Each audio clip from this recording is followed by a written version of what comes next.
Hi everybody, we're going to do some balancing method examples and see how we go. I have a little friend here with me. I don't know if you can see him. It's my dog Ollie. Say hi, Ollie. Woof. Speak. Can you speak? You're not going to speak. Alright, don't speak then. Fine. Speak for everyone else but not for me. Alright, so let's go back to this again. Right, now examples of the balancing method. Dog, you've stuffed up my green screen. There we go. So let's have a look. Last video we said this was quite easy, but it needed some examples. So we have an expression here, x plus 3 equals 4. And if we look at this, we want the x to be isolated, and we have to eliminate this plus 3 so that the x is on its own. So to eliminate the plus 3, we're going to take away 3 from both sides. If I take 3 from this side, I end up with x. If I take 3 from this side, I end up with 1, which tells me x is 1. And if I look at my original equation, 1 plus 3 equals 4. Easy enough. Second one, 2 lots of x equals 8. We're multiplying x by 2. So if we divide both sides by 2, we'll have 1 lot of x here. And we have to also divide this side by 2 because we must do the same operation to both sides or it won't be balanced. And we'll get x equals 4. Now here we have a more complicated expression, 2x minus 3 equals 5. We have a minus 3 we need to eliminate, and we have a 2 that we need to eliminate. Now we're going to do this both ways. We can do it in either order, but one way is infinitely easier than the other. Ollie's decided he needs a scratch. Adding 3 to both sides, we will end up with 2x equals 8. 5 plus 3 is 8, negative 3 plus 3 is 0. And then we divide both sides by 2 to get x and 4. So if we put x equals 4 into our original equation, 2 times 4 is 8, take 3 is 5 is correct. And there's no other solution. But we could have done it the other way around, and it would have been significantly more difficult. So what if we divided everything by 2 first? So that would have meant 2x divided by 2 would give us x, negative 3 divided by 2 would give us negative 3 on 2, and 5 divided by 2 would give us 5 on 2. Then we would have had to have added 3 on 2 to both sides. So if we add 3 on 2 to the left-hand side, we get x, and if we add 3 on 2 to the right-hand side, we get 8 on 2. Which is 4 as before. But as you can see, we end up with nasty fractions and it becomes a lot more difficult. It's usually best to use a reverse BIMDAS order. Do your pluses and minuses before your multiplications and divisions.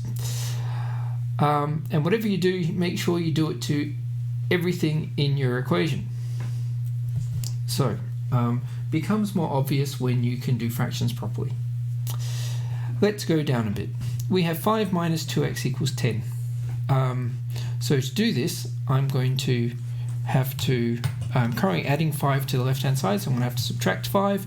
If I do that to both sides of my equation, I get left with minus 2x equals 5, then divide both sides by minus 2, and I get x equals minus 5 on 2.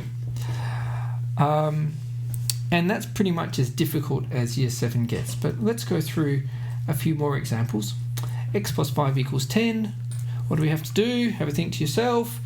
Yes, we have to subtract 5 from both sides. And we'll end up with x equals 5, and that will give us a solution to making our equation true. Similarly with question 2, we have x minus 5 equals 10. The stupid dog's licking my hand and annoying me.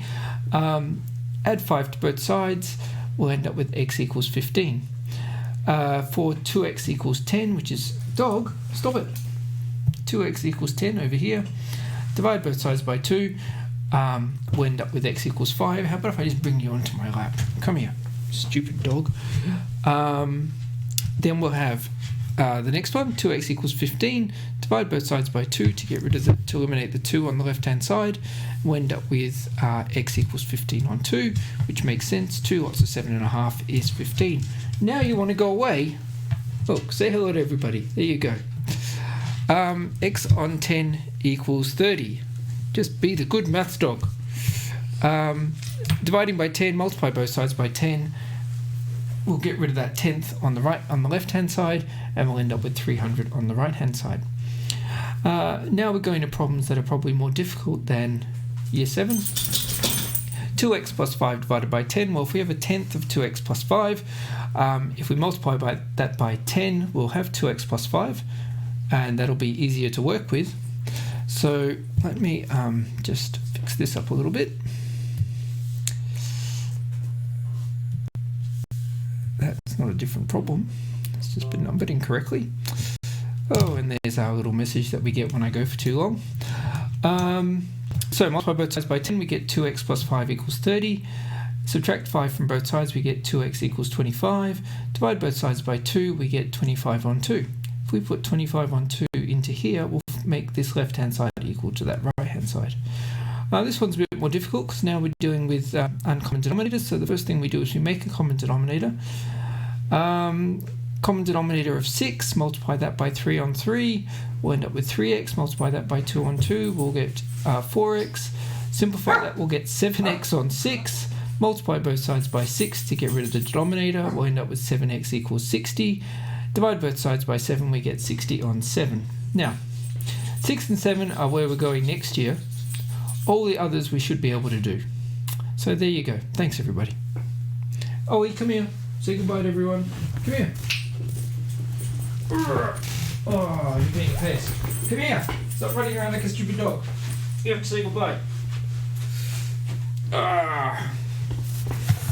Bye-bye from Ollie. See you, everybody.